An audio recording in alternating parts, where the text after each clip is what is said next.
GM, we are live. We are back. It's Tuesday, September 30th. And for those that don't know, I am not at Token 2049, but I had to get somebody that was at Token 2049 to give us the alpha, give us the vibes, tell us what we are all missing out on, all the fun. Martin, tell me, man, how Hi. is Singapore? Hi, everyone. How's Singapore, man? Tell me, how is it out there? Yeah, you mean for Token 2049? Yeah, man. Give me the alpha. Yeah, Token 2049 has been exciting. We've been seeing lots of folks coming to Singapore. I was just sharing earlier on. Yesterday, there was like 100 site events. Today, there's 300 site events. Tomorrow is the actual launch of Token 2049. Things have been really, really impressive. Lots of good stuff going on. People are talking about RWA. People are talking about new defined products and gaming space as well. I've been attending, like today, I attended actually 6 gaming events. There's still some hope for gaming.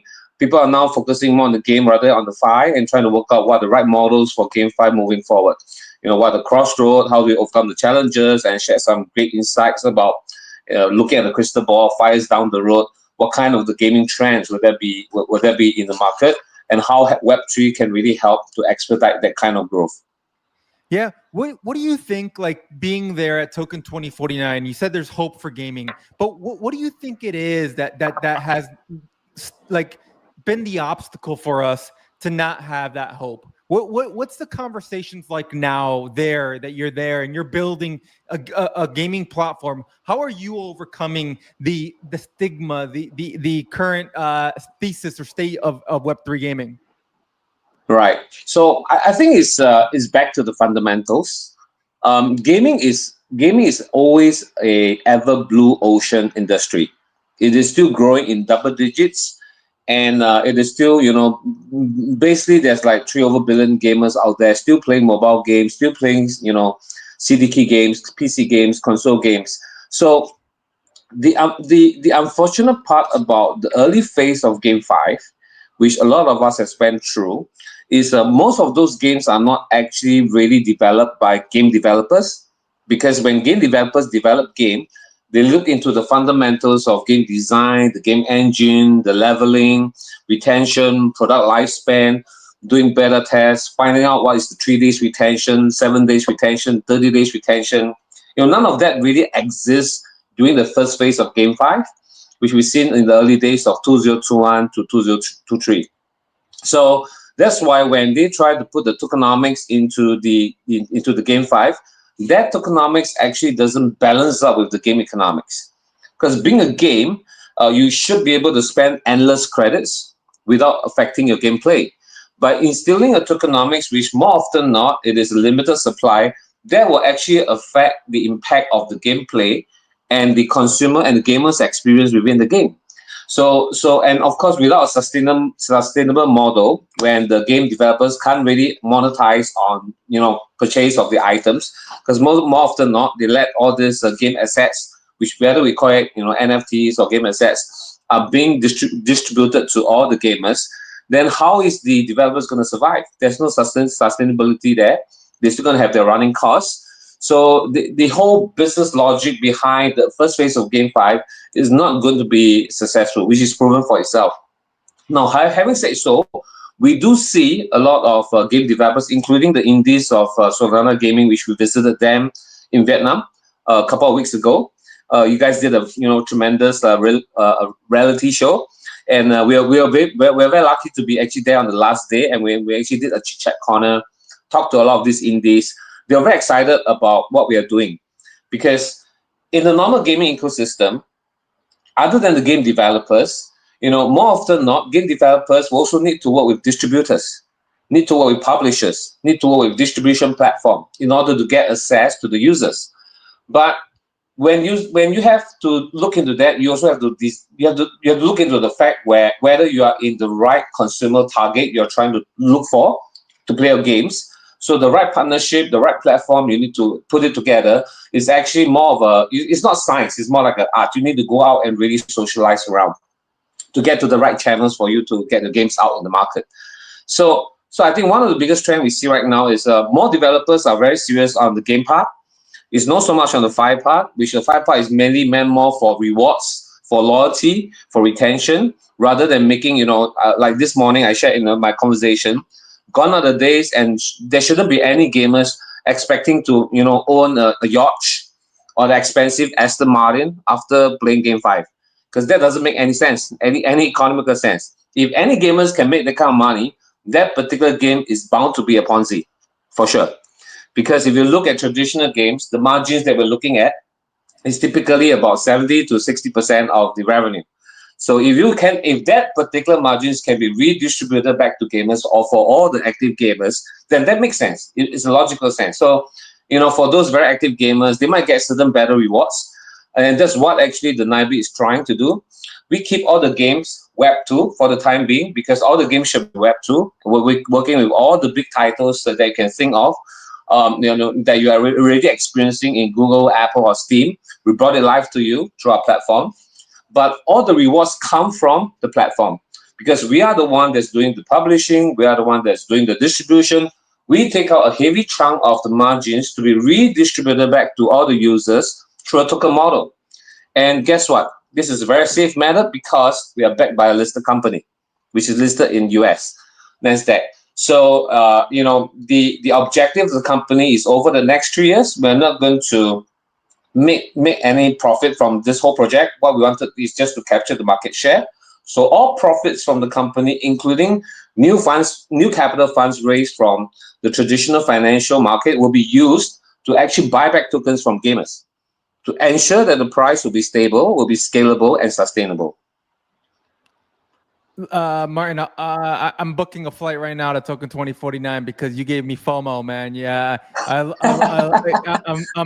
the Web3 gaming thesis that's in my brain right now that's covered in like dust and cobwebs because of being in this space for so long. You kind of exactly opened it back up, and I'm like, man, you see, it just does take good understanding of what financial economies look like because I think for a long time we misunderstood it, and it's why I think the space right now has a lot of extractive issues, right? People are here to farm and not actually play the game. And we need to go after the people that truly enjoy playing games, right? I mean, I play video games my whole life. I never went to play a video game to make money, right? It was to play, to escape, to just enjoy it, play with my friends, connect with entertainment. My friends. Entertainment, end of the night. You know what? Load it up real quick. I'll get a match or 2 matches in. And we've changed that a lot in Web3 to make it about, hey, come earn $5, $10. And you've lost that passion for gaming. We've lost the passion for what gaming truly means, right? To anybody that's exactly. And I think like it's great to rehear you say, hey, like it's looking at this over 3 years, first of all, and making sure that, hey, how do you make it sustainable, right? And that's the biggest thing because not many people look at sustainability. They looked at it as, hey, let's go hype, viral, and all this stuff. And let's just say it, those numbers are just numbers sometimes. At the end of the day, you still need you need actual users, DAU, MAU, all these numbers that are very, very much vital into what a gaming needs to succeed. So really kind of excited to kind of like deep dive into that. So 9-bit, we're here. What exactly is 9-bit? Like, give me like the 411. Give it to me in Web 2 terms. I don't want to hear any Web 3 terms. I need to soak it in right now. Right. So the 9-bit is trying to rechange the whole gaming distribution and publication model from the traditional gaming Web 2 gaming space. So we tied up with a lot of big AAA titles, and the funny thing is, a lot of these AAA titles, whether it's Monster Hunter, which I'm pretty sure the audience played Monster Hunter this year, they did a tremendous sales of $10 billion in February. Next year, they're going to launch Resident Evil 9, which I think they're going to expect $15 billion. These are crazy numbers. But imagine, next year, if we can get even just 10% of the sales of that 15 billion, which is 1.5 billion, and our margins, let's say, is 30% of that particular sale, and we can take this 30%, which is 450 million, back to the users. Wouldn't that be something that's exciting for all the gamers in terms of rewards? Let's not talk about Web3. Web3 is just a tool. It's just an infrastructure. And Solana has the right infrastructure to support allocation of all this monetary rewards.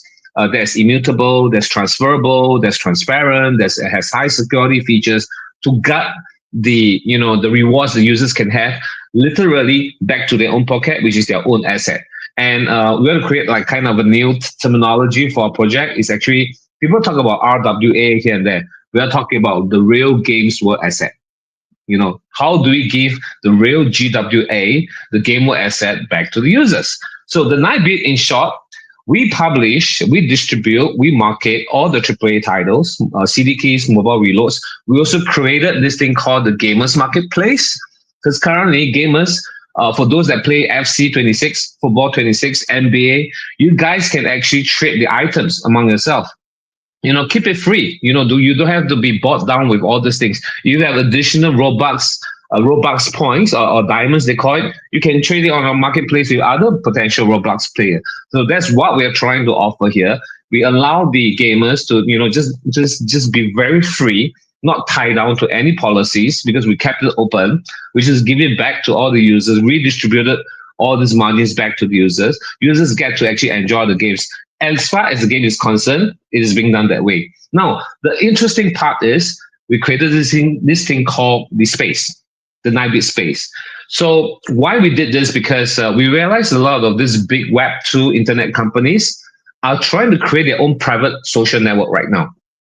In the past, when we look at games, we go to YouTube, follow some YouTubers. We look at Facebook. We look at Instagram. We look at maybe Discord. I mean, there's basically no monetization of Discord for moderators or for KOLs that's trying to teach people how to play this game within Discord.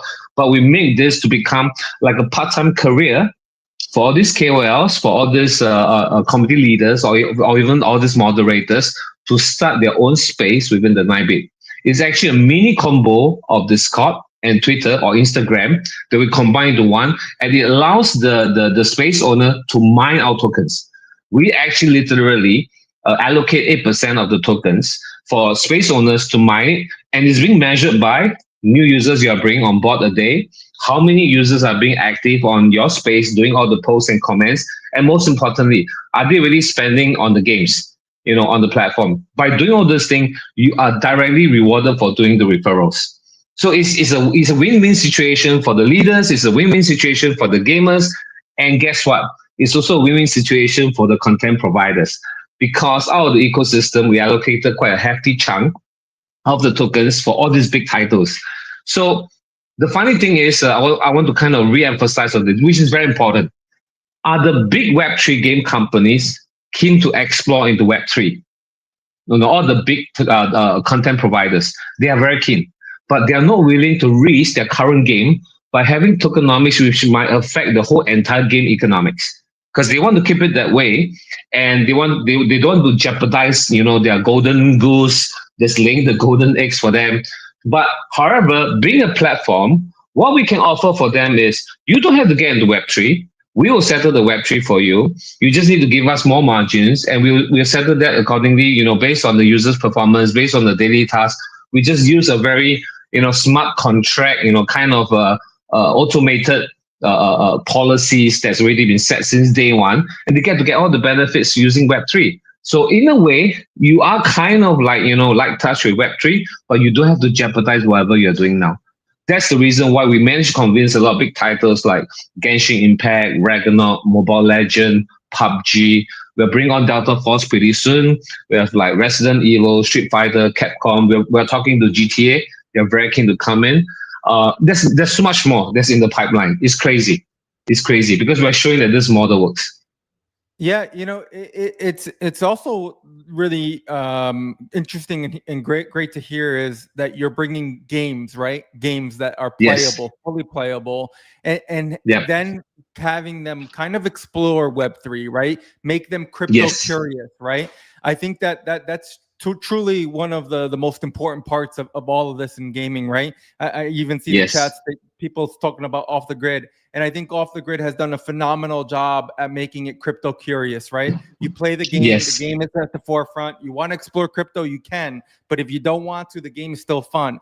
And being able to work with Genshin Impact, all these other games, great. Let me play my game. Let me do my thing. And if I decide that I want to see that there's value from the time that I've put in, value between the assets that I have, and I want to trade those assets with other friends, well, guess what? There is this external marketplace. There is this external page that is somewhere we could all get together, and I don't have to go to like the black market, the black box, or anything like that. Exactly. The gray area. Yeah, and payment rails, right? Having the right payment rails for all of it, because I don't think people realize that the black markets that exist are very much not, first of all, it's just one of those things that like you don't know what you're getting, who you're getting it with. But the second part of it is paying somebody instantaneously. Crypto solves that, right? You're able to pay anywhere. You're in Singapore. Guess what? I'll send you USDT. Jim, wherever you are, I'll send you USDT as well. And like it's instantly settling transactions instantly. So I think like, yeah, you're about to unlock or get people to understand what this is. And I think finally we could all say we are definitely in a spot in the market, in the life of crypto or blockchain, that people are very much now willing to listen and understand what this is. Because 5 years ago, it was a scam, Guess what? Yeah, 90%. Yep. Every single bank offers crypto right now. Every single one of them, right? So we know the adoption has sped up. Prediction markets are right now all over TV, right? And it's great. We're seeing it is. So we are definitely progressing, which makes a lot of sense for you guys to be able to come to market right now and say, hey, like, let's help speed this down. Yeah, Jim can share some of the experience in Indonesia where we did Coinface Bali. It was ridiculously crazy. Yeah, Jim, I'm gonna give you the microphone, but before I give you the microphone, man, I gotta ask you $1 million question, and this is gonna determine our relationship. All right? Yep, go on. Yeah. Do you have an extra large in that T-shirt, man? The 9-bit with the Solana, man. Do you have an extra large? This is the largest we have one. It for you. Triple XL. You better send me one, or else I'm gonna kick you off the stream. Yeah, for sure. Get us your address. Get our address. We'll courier to you. Yeah. So basically, during our Bali event, so we managed to gather a lot of KOLs, and when they see, they means like, yeah, you guys are building on Solana, especially because they gain a lot of money from Pump Fund or any other pre-sales, right? And then it is kind of struggling to get that money out, convert it to fiat and buy games. But for the 9-bit, you don't have to do that. You gain you earn your money in Solana. You just deposit it, or just you can register using your own wallet, OKX or even Phantom, right? So you can just buy any games that we already provided straight away. So for example, like a few years before, when I'm a little boy, when I want to buy a game, I must ask my mom, right? But now when I got money, then I need to struggle with the conversion, because sometimes I'm in Malaysia or Indonesia, the currency is different.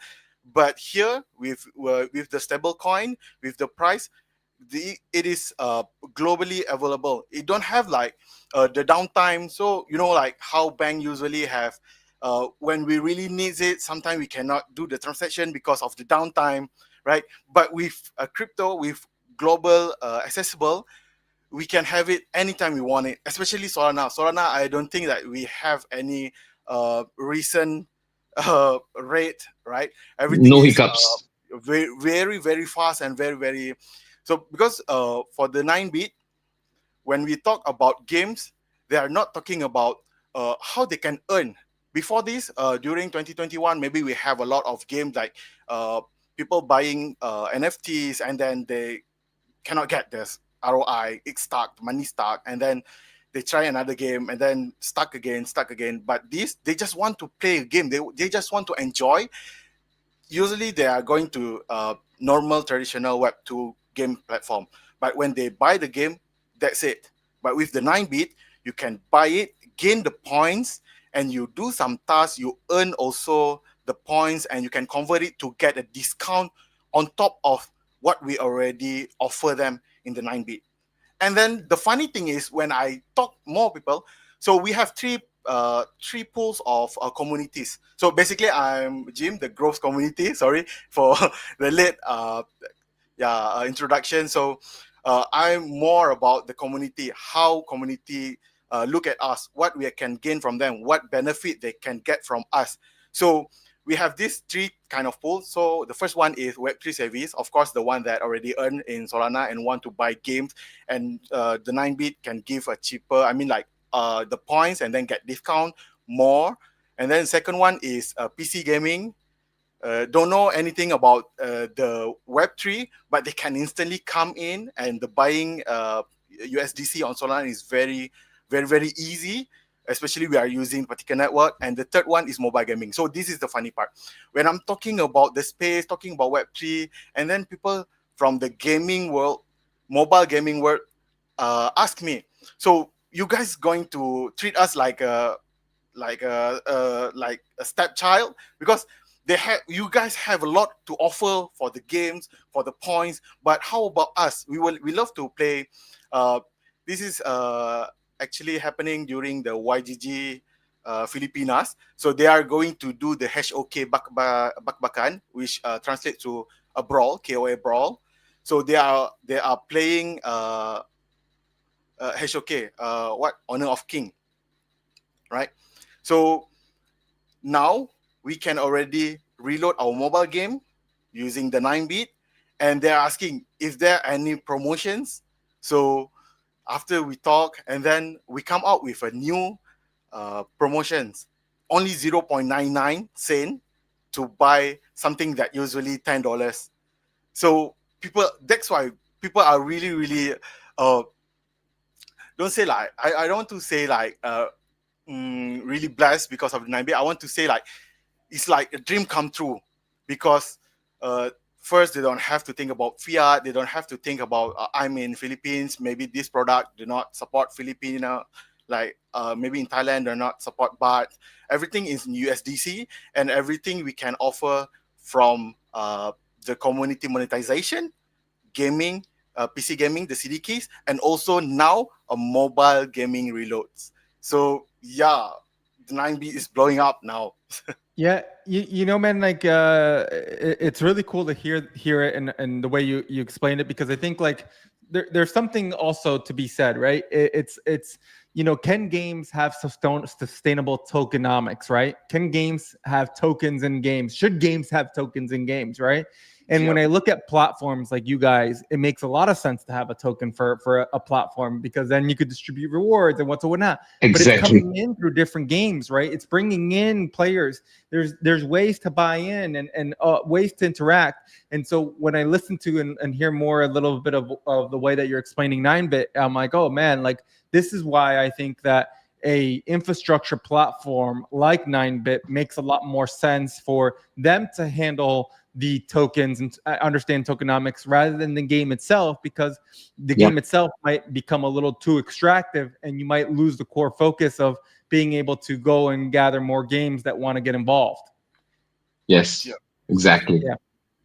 So you've given us the little bit of the play, the earn, the own, the model behind 9-bit. We heard you kind of talk a little bit about the thesis and the philosophy, but talk to us a little bit about Bitbox. Martin, what is Bitbox and what's all this hype around it right now? Right. So, you know, I came up with this name because I'm quite a big fan of Bitbox, which is the actual Bitbox of like, you know, doing your mouth rhythmic things. So, because it's BIT, it sounds similar. So we created this thing called Bitbox. Now, the whole concept of Bitbox, because we will say currently on our platform, 95% of our users are Web2 gamers. It's not even Web3. So, you know, we when Arjun mentioned our particle network, I mean, it was 4 or 5 years ago. Wallet solutions is complicated. Bring that now to this current time frame. Wallet solutions is readily available. It's very advanced. People can just log in using their social media. So this is exactly what we did. So to the users is like the zero dummy effort to just register on the platform using their social media accounts. They get the ID, which is actually a trail of smart wallet contract address, which doesn't matter. It's just an ID. So we realized a lot of these users, they register, they play the games, and because we have the on fiat OTC auto arrangement, they didn't even know that they purchased the game in USDC. To be honest, they paid through fiat, and automatically it's swapped to USDC. They just press buy, and that's it. That's it, game over. That's it. They get their games. They activate it through their email. They activate it through their Steam account. They get the games. So in order for us to really help them by building stepping steps for them to understand Web3, because they do ask, a lot of people do ask, what is this like, Solana? What is this gas fee? What is all these things? So we created this big box is to give all our 95% of users some basic education. Everybody like to play blind box. Everyone, and they have their points. So all they need to do is just to use their points to claim a gas fee, which automatically it will be airdropped into their wallet, and they can open the blind box to claim a gift. Now, for the first phase, we are using Solana. In fact, the top gamer will get 10 Solana. It's just kind of like an education effort we are trying to do, but we're bringing them on the baby steps. We don't want to get crash them with all these fancy ideas about staking, all DeFi. You make them complicated. We just want them to, bits and pieces to collect some of these benefits. And moving forward, the second phase, which is end of October, we'll start putting in like opening a blind box. You might get some CD keys of popular games. The rest of them even 9. Or maybe even a trading card of Labubu, which is currently crazily popular in Asia. So we just want to build that slow baby steps for them to understand that, in order for me to get certain things, that's what gas fee is for. So use the points, get a gas fee, and using the gas fee, it's almost like a toll fee that you need to open the blind box. These are paying for the transaction network, and that's about it. It's as simple as that. So that's the whole idea of Bitbox, is just to drive up them to make sure that all their wallets are being active, not just on Solana. I mean, of course, it's important to have on-chain data on Solana, but it's really to slowly teach them to understand the concept of wallet, to understand the concept of gas fee, with a fun element by doing the Bitbox. Yeah. So basically, to add on this, sorry, George, to add on San Martin. So basically, what San Martin said is basically my day-to-day job. So during before this, when we want to open our own wallet, we need to, for example, the EVM. So we need to add the RPC on the wallet and then import the native tokens, right? And then now it's become easier. So usually for the 9-bit, it is unnecessary for us to talk about the wallet, because you can just register. We have 3 kind of method. First one is just input your email. Second one is just social SSO. You can even log in with Gmail. And the third one is the wallets. So my part basically more on we talk to students, for example, like the Metaversity and the My Sekolah Crypto in Malaysia. They are talking about how people can learn more about Web3, because the easiest way to learn is by through gaming, right? Do you agree with me, right? So before they need to learn about these kind of technical things before they can earn or can start playing game, it's defeat the purpose of bring mass adoption from the Web 2 to the Web 3, right? Because right now everything is going to be on blockchain. So we teach them little by little, then Big Box playing a big part when I do the explanation to them. What is the gas fee? Why we need this gas fee for all those things? So we have this kind of syllabus for the students, and we are going. It's baby steps. Moving. It's basically baby steps. Yeah, baby steps. Moving forward. Yeah. Thank you, George. At the end of the day, sign me up, right? At the end of the day, let me get in there, because I think I totally get it, and I think it totally makes sense. I know we're coming around our end of the show here, but I have a couple more questions before you go, Martin. Yes, please.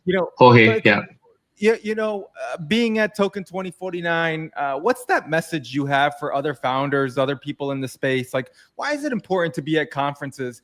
What's the biggest thing there? And what's the biggest thing that you probably would say that is a myth in this space? People say, I don't need to go to a conference. I could just connect with you on Twitter Space. For me, it's face-to-face is always the best relationship. Definitely. I think conferences such as Token 2049 or even any other conference around the world is good, because you get to hear a lot of perspective from different terrain of, let's say, even if we talk about gaming space, we have the network providers. In this case, we have Solana. Like today, I was actually on the same panel with Say Network, which is very popular, which is pretty active in Game 5 recently. But everybody shares from their perspective. So sharing of their perspective give a very good overview to game developers or to potential investors or even to KOLs who are trying to get involved into the gaming ecosystem in a Web3 fashion. So the key summary that I've like kind of tied up, because I was being asked a very interesting question today. So somebody asked me, Martin, what do you foresee gaming Web2/Web3 will be like in 5 years' time?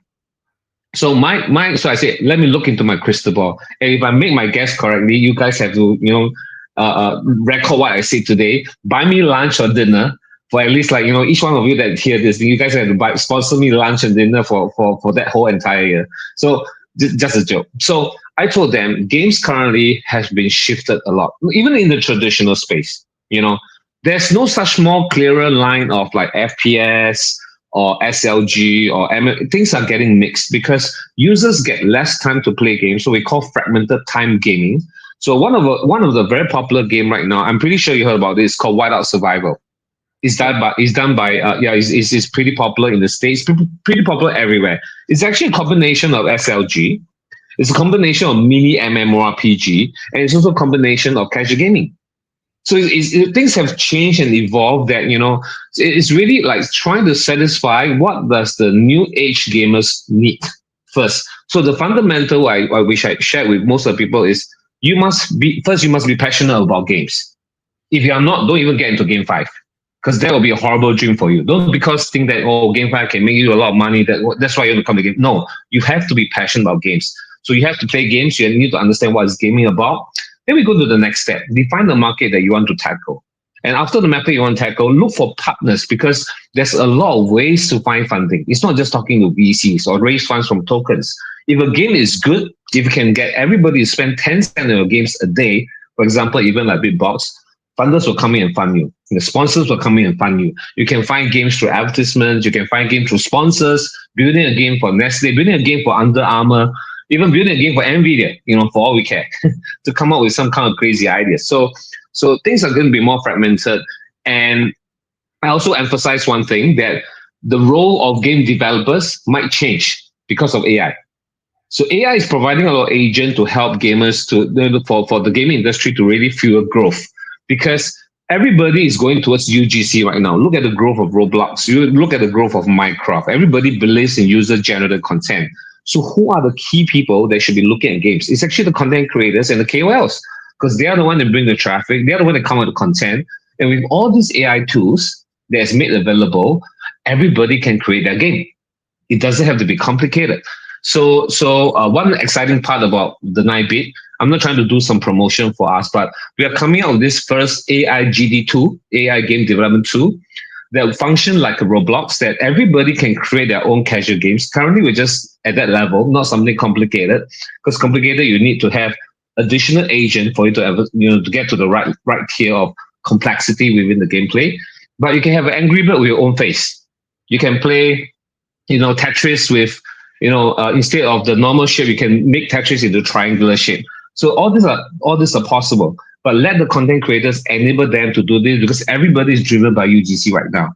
So we're trying to deliver that tool to the users on the 9-bit, and hopefully by doing that, we will start crawling a lot of market share from Steam, because we want to basically shake up the whole gaming ecosystem. I absolutely love it, and I'm excited. I'm a fan. Sign me up. I'm in yes, there. Please. I'll definitely be playing. Look, I know we're definitely over the time, but the crystal ball that you have, can I ask 2 questions from the crystal ball, and not financial yes, please. advice? Is Solana all-time highs coming soon in that crystal ball? Definitely. 9-bit is going to bring gaming back to Solana. And am I the best Solana gaming ever? Definitely, you're the best. The best person I've spoken to within the whole Solana ecosystem. I'm the best player in Solana, so that you heard it. It's on the crystal ball here with Martin, Jim. Thank you all for coming into the 9-bit. Thanks for tuning in. Thank you. Thank you. Hit the Discord. Hit the Twitter. Give us, Martin, the plug. What is the Twitter account and what's the Discord? So, Ajim, want to share the Discord and the Twitter? We have two. We can use the official one. Hello, Ajim? You muted. You changed your audio. Oh yeah, okay.